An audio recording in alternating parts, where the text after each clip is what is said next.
Hello বন্ধুরা, তোমরা সবাই কেমন আছো? আশা করি অনেক ভালো আছো। তো আমিও অনেক ভালো আছি। তো যেহেতু শ্রাবণ মাসের শেষ, তো সেই কারণে মনসা পুজো হচ্ছে এবং অনেকের বাড়িতেই মনসা পুজো হয়। এটা আমাদের মনসা মন্দির এবং তার পাশে এখন গোপালেরও মন্দির। আমাদের যেহেতু দুটো মন্দির এবং সকাল সকাল তোমরা দেখতেই পাচ্ছ যে ঢাকিরা চলে এসেছে ঢাক বাজানোর জন্যে এবং তারা এখন ঢাক বাজানো শুরুও করে দিয়েছে।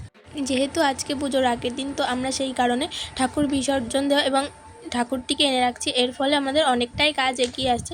তো তোমরা এখন দেখতেই পাচ্ছ যে বাড়ির বড়রা সবাই মিলে ঠাকুরটিকে বাইরে বের করছে। দেখতেই পাচ্ছ যে এখন ঠাকুরটিকে বেরও করা হয়ে গেছে এবং সাথে সাথে ঠাকুরটিকে নিচে রাখাও হয়ে গেছে।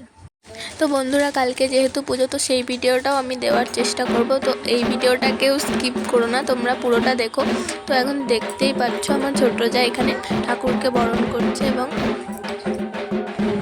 যেহেতু তোমরা জানো যে কাজের মাঝখানে ভিডিও করা সম্ভব হয় না, তো আমি যতটুকু পারছি তোমাদের সাথে শেয়ার করার চেষ্টা করছি।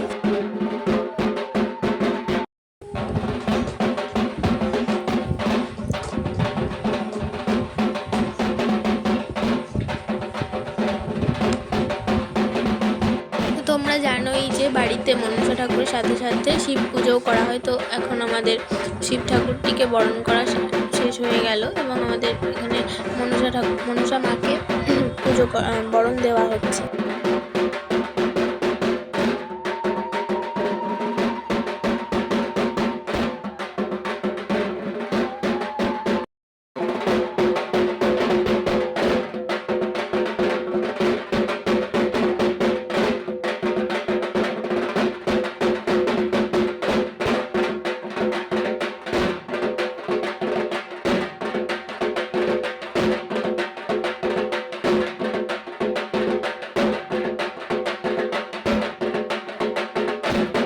বন্ধুরা, দেখতেই পাচ্ছ আমাদের এখন বরণ দেওয়া শেষ এবং ঠাকুরটিকে বিসর্জনের জন্য নিয়ে যাওয়া হচ্ছে।